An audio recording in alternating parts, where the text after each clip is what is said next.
Hello everyone. Let's move to the next topic in the chapter sets, that is subsets. Subset क्या होता है? तो पहले definition देख लेते हैं. ये डेफिनेशन है.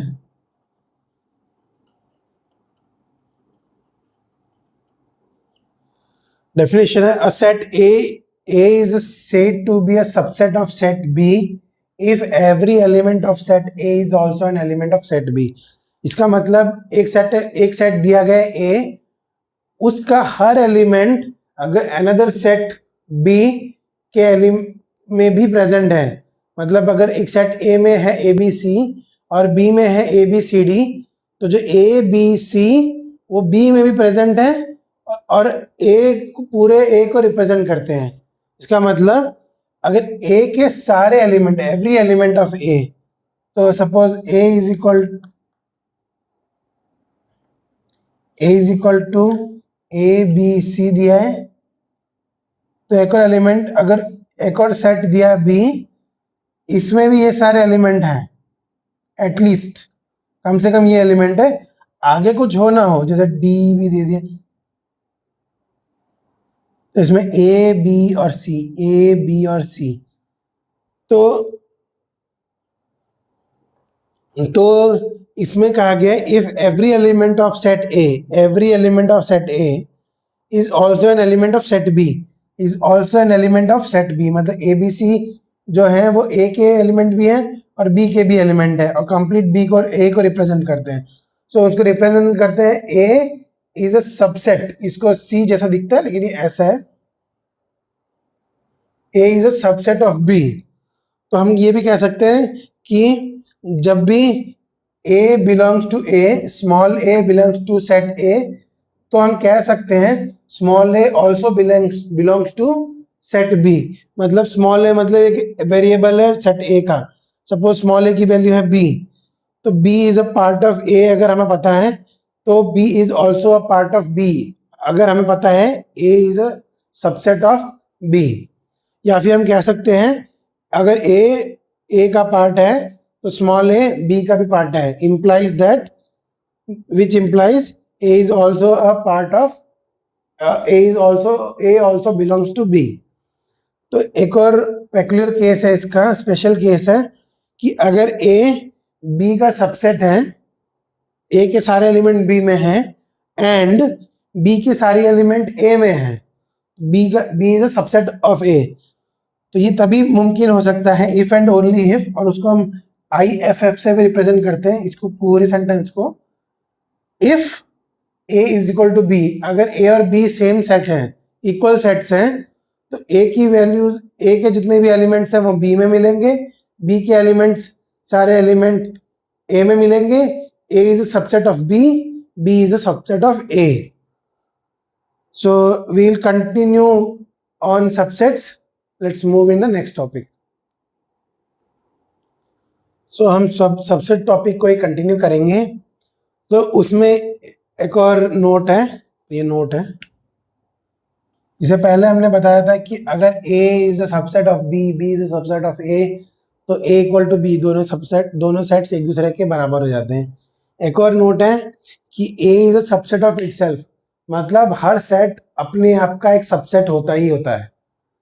और तो मतलब अगर ABC है तो ABC एलिमेंट है, ABC is a subset of ABC. So simple है वो, एज मतलब इजी टू अंडरस्टैंड है. दूसरा है phi is a subset of every set, an empty set is a subset of every set. यहाँ पे एवरी, ये यहाँ पे बताने के लिए एवरी सेट, ठीक है. तो एवरी सेट P एग्जाम्पल है कि अगर कोई भी सेट P है तो जो फाई है उसका सबसेट होगा ही होगा, ठीक है. एग्जाम्पल ऑफ सबसेट्स, तो एग्जाम्पल है ये कि collection set of rational numbers are a set is a subset of set of real numbers. दूसरा है अगर हम x के डिवाइजर निकालें, सॉरी डिवाइजर ऑफ 56 निकालें, तो क्या आएगा 1 2 4 क्या है 14 7 8 14 28 56, ठीक है। और इसमें निकालेंगे x is a prime divisor of 56, prime भी होना चाहिए, 2 और 7 ही प्राइम है इसमें, बाकी सब नहीं है।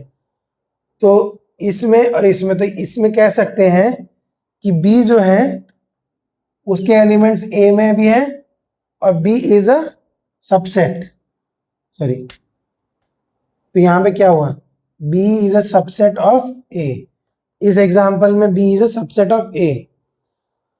सो जब भी एक सेट के कंप्लीट एलिमेंट्स दूसरे सेट के एलिमेंट्स के अंदर पूरे के पूरे कंज्यूम हो जाए, कंज्यूम से मेरा लेना देना है कि वो सारे के सारे अपीयर करें दूसरे सेट में, तो जो पहला वाला सेट है वो दूसरे सेट का सबसेट बन जाता है। So we will continue on the subset topic. So we will continue on the topic subsets. So एक और नोट है कि A is a subset of B and A is not equal to B। इसका मतलब A के जो elements हैं वो B में हैं, पर A के सारे A कंप्लीटली B के बराबर नहीं है। तो इसका मतलब B में कुछ एक्स्ट्रा एलिमेंट हैं जो A में नहीं है। सो इसका मतलब A is a subset of B। तो ये जो C वाला सिंबल है ना, ये है प्रॉपर सबसेट का, और ये है प्रॉपर सबसेट,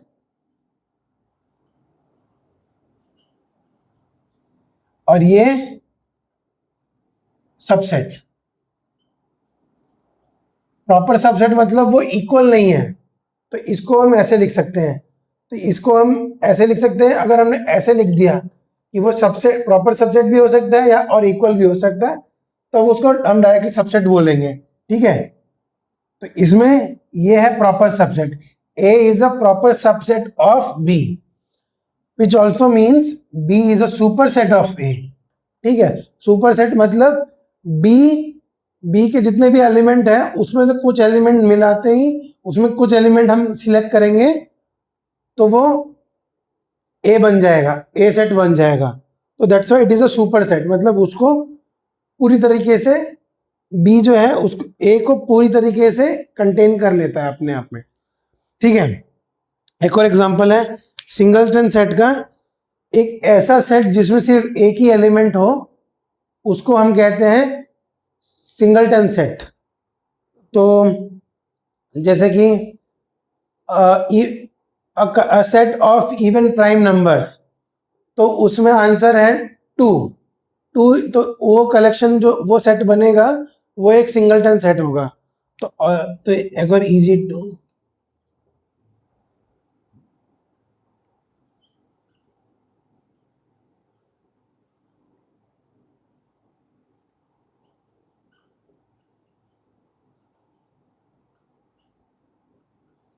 तो ये भी एक सिंगलटन सेट आ जाएगा। और दूसरे एग्जांपल है ए, जो कि इसमें एलिमेंट ए दिया गया है और वो भी एक सिंगलटन सेट है। सो हम कंटिन्यू करेंगे सबसेट टॉपिक पे ही। Will meet you in the next topic. So हम सबसेट्स को कंटिन्यू करते हैं। तो एक और टॉपिक है subset of set of real numbers. Real number को हम रिप्रेजेंट करते हैं, ये है हमारा आर, ठीक है, रियल नंबर। तो उसमें उसके सबसेट्स दिए गए हैं। Set of natural numbers is a subset of R, set of integers is a subset of real numbers, set of fractional numbers या फिर set of rational numbers is a subset of real numbers, set of irrational numbers जिसको हम t से represent करते हैं is a set of real numbers। तो set of rational numbers are also set of real numbers, set of irrational numbers is a set of real numbers। तो हम इसको लिख सकते हैं n is a subset of integer, natural numbers is a subset of integers, which is a subset of rational numbers, which is in turn subset of real numbers। So real number के इसमें सारे subsets हैं जो भी हम जान सकते हैं। तो जो भी हम नंबर लाइन में रिप्रेजेंट करते हैं या रियल में एग्जिस्ट करता है वो सब रियल नंबर्स होते हैं। तो कुछ रैशनल होते हैं, कुछ इरेशनल होते हैं। तो सर ये कॉम्बिनेशन देख लीजिए, इसमें टी नहीं आएगा, वो टी नहीं आएगा इस वाले में। नेचुरल नंबर्स इरेशनल नंबर नहीं हो सकते हैं। इरेशनल नंबर वो सेपरेट सेट है जो रियल नंबर्स का भी पार्ट है। ठीक है, so we will meet in the next topic. So अब हम आते हैं सबसेट्स के नेक्स्ट टॉपिक में। तो अभी हमें रियल नंबर दिया गया है, ठीक है, एक रियल नंबर लाइन है, उसमें हमें एक सेक्शन सिलेक्ट करना है। एक सेक्शन मतलब एक पार्ट सिलेक्ट करना है, ठीक है। तो जैसे कि एग्जांपल में दिया गया ए और बी रियल नंबर हैं और ए लेस देन बी है, then Y is a set such that हर element every element Y is in between is greater than A and less than B. तो यहाँ पे ए से ग्रेटर देन है और बी से छोटा है, strictly greater then and strictly less then. तो स्ट्रिक्टली मतलब तो हम उसको रिप्रेजेंट करते हैं ए कॉमा बी विथ पैरेंथेसिस। तो पैरेंथेसिस जो है ये होता है open bracket. Open bracket, open bracket का मतलब है कि ए जो ये लिमिट है लोअर लिमिट वो इंक्लूड नहीं होगा। सिमिलरली अपर लिमिट बी है, उसमें भी पैरेंथेसिस दिया हुआ है ओपन ब्रैकेट, मतलब बी भी इंक्लूड नहीं होगा। तो वो strictly lying between A and B are not included इस केस में। सिमिलरली इस केस में है y such that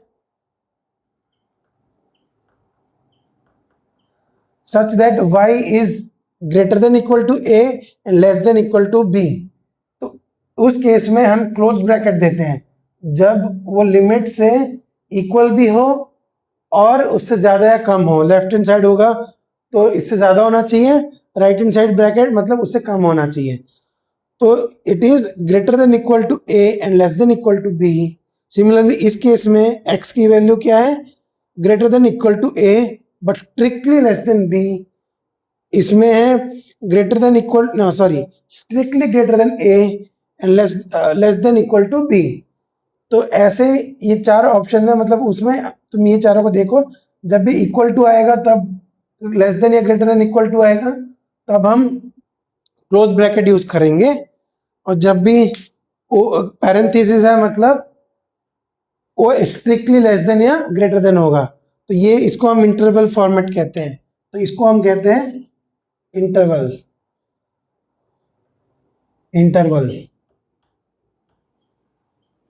intervals format. ठीक है, तो हर सेट को हम इंटरवल में भी रिप्रेजेंट कर सकते हैं। ठीक है, सो हम इंटरवल्स को ही नंबर लाइन पे कैसे रिप्रेजेंट करते हैं इसी को कंटिन्यू करेंगे next time. So hello everyone.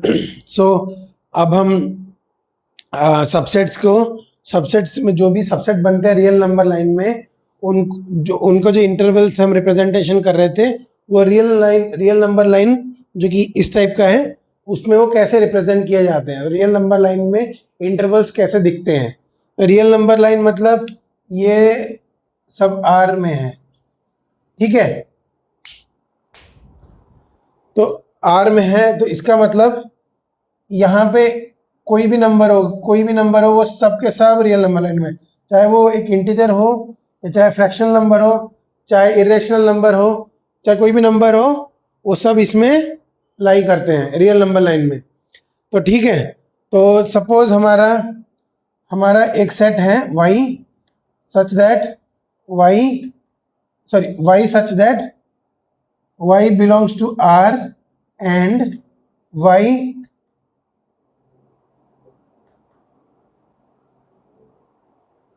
a less than y less than b। इसका मतलब y a और b के बिलोंग करता है where a less than b। ठीक है, ये हम पहले बता रहे हैं कि a लेस देन b है।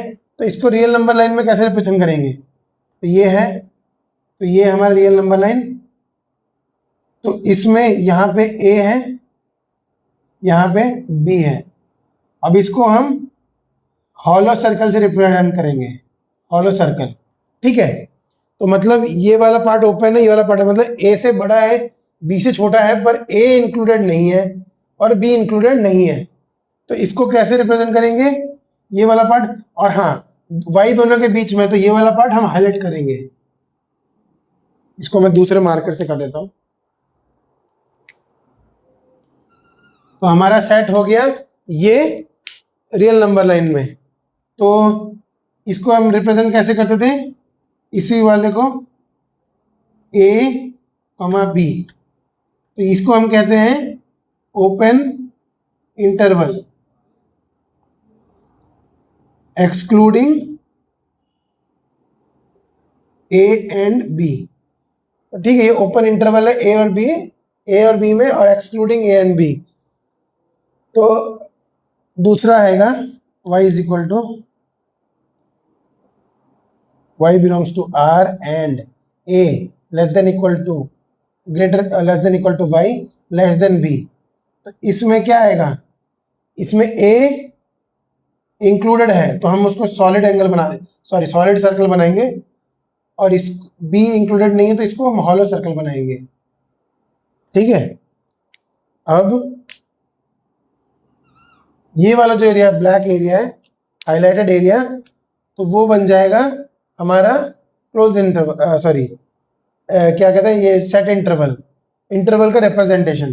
ठीक है, तो यहाँ पे ए इंक्लूडेड है, तो ए को हम कैसे रिप्रेजेंट करते थे, ब्रैकेट, ये वाला ब्रैकेट क्या कहते हैं, स्क्वायर ब्रैकेट्स, ए इंक्लूडेड है बी इंक्लूडेड नहीं है, तो इसको क्या लिखेंगे, क्योंकि ये भी अभी ओपन है, ये वाला कंप्लीटली क्लोज नहीं होता है बी से, तो इसको हम लिखेंगे ओपन इंटरवल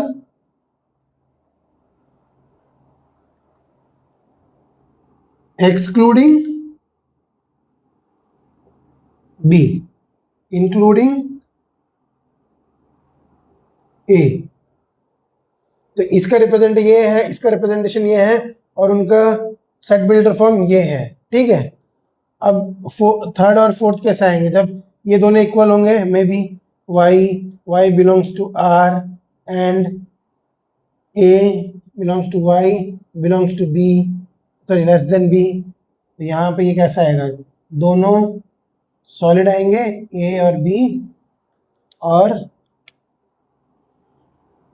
ये आएगा हमारा a कॉमा b विद दोनों क्लोज ब्रैकेट, ये रिप्रेजेंटेशन ऐसा आएगा। और आखिरी में आएगा y is equal to y belongs to r and a less than y less than equal to b। तो इसमें b सॉलिड आएगा, a हॉलो आएगा,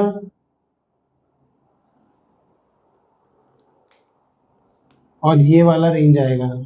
ठीक है, मतलब इसके अंदर जितने भी पॉइंट्स है ए और बी के अंदर सारे इंक्लूडेड है। तो रियल नंबर लाइन में तो इसको हम कैसे रिप्रेजेंट करेंगे, ए बी में स्क्वायर ब्रैकेट और ए में पैरेंथेसिस। ठीक है, तो ये भी ओपन इंटरवल हुआ, ये वाला आएगा क्लोज्ड इंटरवल।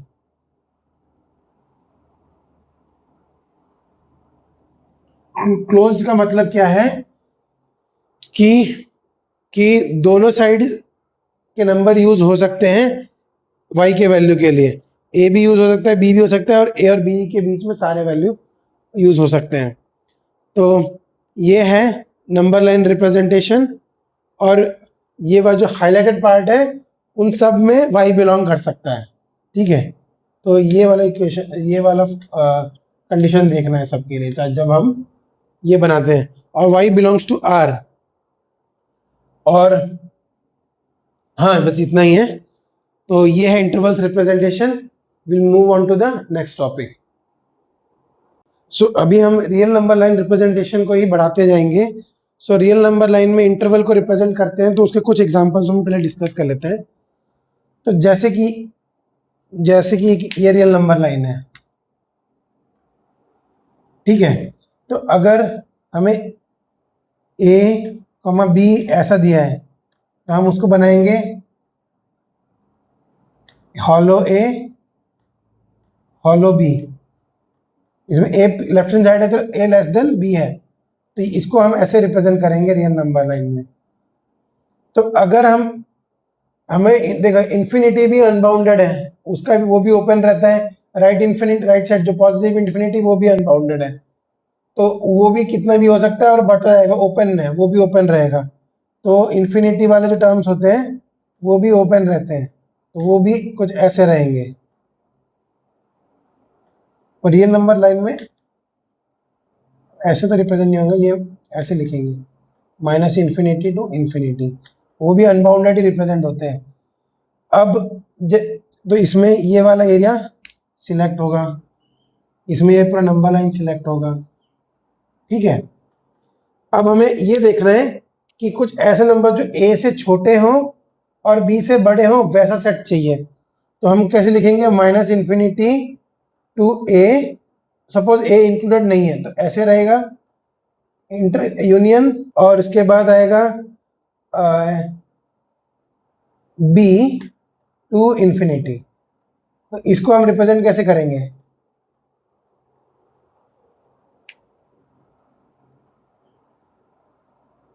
इसको हम रिप्रेजेंट करेंगे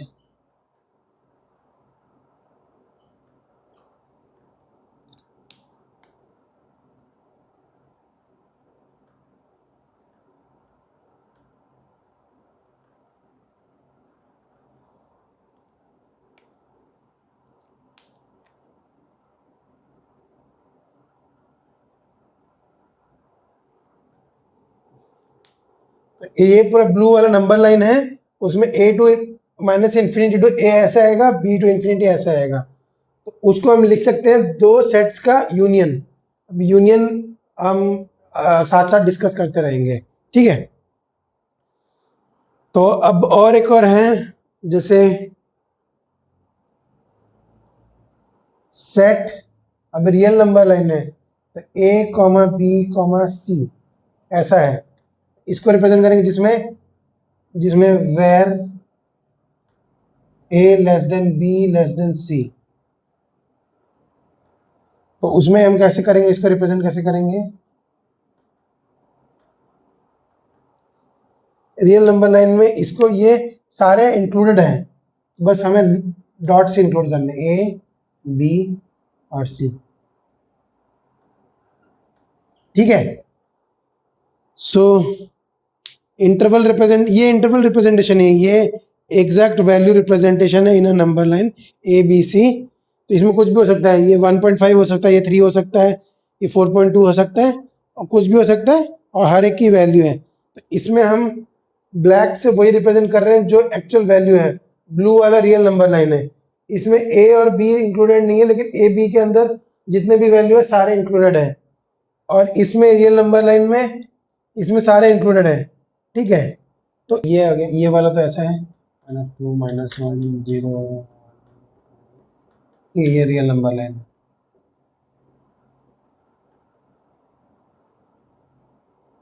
ठीक है। अगर अगर ऐसे लिखा है तो इसका रियल नंबर लाइन कैसा बनेगा, अगर ये रियल नंबर लाइन है तो इसमें आएगा ए बिलोंग्स, सॉरी ये वाला एरिया तो सिलेक्टेड है, और ये बी, तो ये ऐसा आएगा। और अगर ये ऐसा हो जाए तो ये हो जाएगा ऐसे, तो मैं दोनों बना देता हूँ।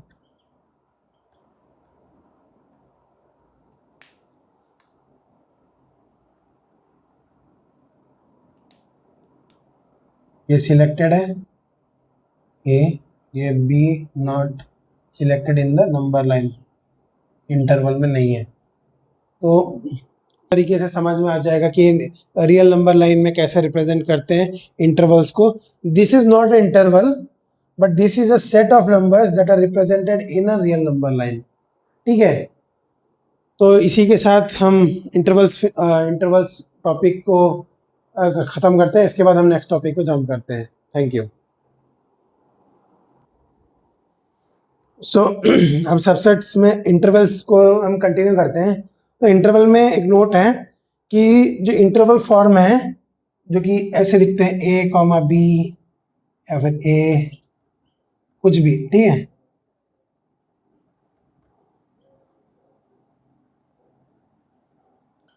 ठीक है, तो इसमें चारों में से कोई भी फॉर्मेट में लिखेंगे तो इंटरचेंजेबली रिप्रेजेंट कर सकते हैं हम सेट बिल्डर फॉर्म में। तो ये हमारा सेट बिल्डर फॉर्म हुआ, उसको हम, तो इस फॉर्म जब भी रियल नंबर लाइन में हम की बात होती है, रियल नंबर के सबसेट्स की बात होती है, तो ये एक रियल नंबर का सबसेट है ए कॉमा बी, तो उसको हम ऐसे सेट बिल्डर फॉर्म में भी रिप्रेजेंट कर सकते हैं और उसको इंटरवल फॉर्म में भी रिप्रेजेंट कर सकते हैं। और लेंथ ऑफ द इंटरवल, इस इंटरवल का लेंथ क्या है, बी बड़ा है ए छोटा है, तो B minus A is the length of the interval. So या सबसेट्स में ये इतना ही, दो इंटरवल्स और जो प्रॉपर सबसेट सुपरसेट का जो फॉर्म, वो सब हमने जो डिस्कस किया था वो सब इसमें आते हैं, ठीक है, वो सब सबसेट्स में आते हैं। So we will meet you on the next topic. So अब हम नेक्स्ट टॉपिक पे जाते हैं। नेक्स्ट टॉपिक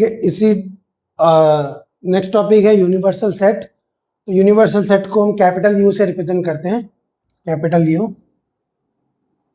ठीक है। सो कैपिटल यूनिवर्सल सेट क्या होता है, उसकी डेफिनेशन है a set which contains all elements under consideration for a specific problem और कॉन्टेक्स्ट। मतलब एक ऐसा सेट जिसमें सारे एलिमेंट्स आ जाएं, ठीक है। तो मतलब जितने भी सेट हम बनाएंगे वो या तो यूनिवर्सल सेट होगा या तो यूनिवर्सल सेट के सबसेट्स होंगे। तो यूनिवर्सल सेट मतलब कोई भी अगर टॉपिक प्रॉब्लम डिस्कस कर रहे हैं उसमें जितने भी एलिमेंट्स आ सकते हैं, सब जो उस एलिमेंट को ऐड कर, उन एलिमेंट को इंक्लूड करके एक सेट बनाया जाए, वो एक यूनिवर्सल सेट कहलाता है, ठीक है। तो एग्जांपल में है कि जैसे एक स्कूल है, स्कूल के सारे बच्चे, सो ऑल, यहां पे लिखेंगे set of all students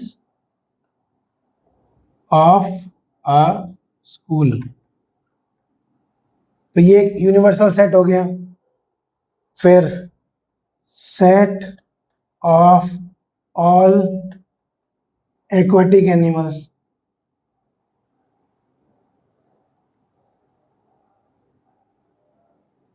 animals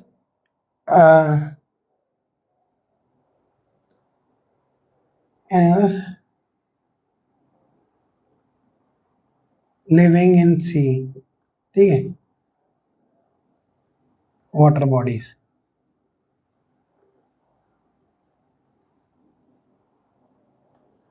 तो इसमें क्या कॉन्टेक्स्ट क्या है, एक स्कूल के सारे बच्चे हैं। तो अगर जैसे हम स्कूल के बारे में बात करें कि कितने बच्चे हैं, कितने बॉयज हैं, कितने गर्ल्स हैं, क्लास 11th में कितने बच्चे हैं, क्लास 11th में कितने बॉयज हैं, क्लास 11th में कितने गर्ल्स हैं, तो ऐसे ही कितने बच्चे, जो भी बच्चों की बात हो रही है एक ही स्कूल की, तो उसमें सारे स्कूल मतलब उस स्कूल के सारे बच्चे जो हैं वो हाँ वो एक सेट हो जाएगा, वो उसका यूनिवर्सल सेट हो जाएगा। तो set of all students of a school वो एक यूनिवर्सल सेट हो जाएगा जब भी हम एक पर्टिकुलर स्कूल की बात कर रहे होंगे इन सब्सिक्वेंट उसके प्रॉब्लम सॉल्विंग में, ठीक है, उसके जितने भी कॉन्टेक्स्ट। तो हमने जो कॉन्टेक्स्ट सेट कर लिया है कि वो स्कूल के बच्चे होने चाहिए इस पर्टिकुलर या फिर इस पर्टिकुलर ऑफ अ स्कूल, कोई भी एक स्कूल होगा उसके स्कूल उनके बच्चों का एक सेट क्रिएट कर दिया, तो वो एक यूनिवर्सल सेट हो जाएगा। और उसके सारे जितने भी क्वेश्चंस बनेंगे वो उसी सेट को as a universal set consider करके फॉर्मुलेट किए जाएंगे, ठीक है। दूसरा एग्जांपल है set of all aquatic animals living in water bodies. तो अगर जैसे कि हमें पानी में रहने वाले सभी जानवरों के बारे में बात करनी है, तो उनमें कुछ जानवर के बारे में बात कर रहे हैं हम, तो वो एक यूनिवर्सल सेट का सबसेट हो जाएगा। वो यूनिवर्सल सेट क्या होगा, सारे पानी में रहने वाले जानवर उनका जो सेट होगा वो हो जाएगा यूनिवर्सल सेट इस केस में, सेकंड केस में, ठीक है। So that's all for subsets and universal set. Will meet you in examples and exercises. Thank you.